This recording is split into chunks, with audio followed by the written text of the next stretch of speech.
In today's video, I'm going to teach you how to integrate Slack with Monday.com. We'll use Zapier to connect Slack as the trigger and Monday.com as the action, so updates from Slack can automatically create or modify items in your Monday.com boards.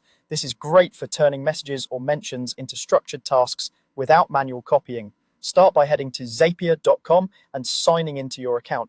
Once you're in the editor, begin a new automation and choose the trigger. In the search bar, type Slack, then select Slack as your app. You'll be asked to pick a trigger event. This is the activity in Slack that will start the automation. For example, you might choose a new message in a specific channel or a new mention. Choose the option that best matches your workflow, keeping in mind what data you'll want to send to Monday.com. Next, connect Slack. Zapier will prompt you to authorize access to your Slack workspace.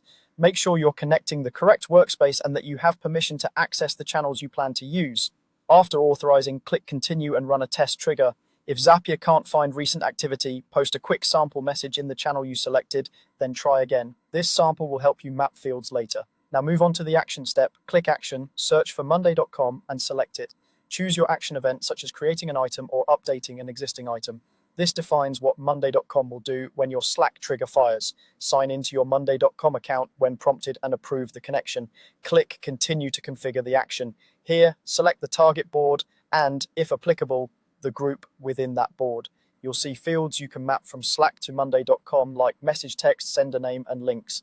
Use the sample data from your trigger to fill these fields accurately. For example, map the Slack message text to the item name or to a long text column and include the message URL so your team can jump back to the conversation.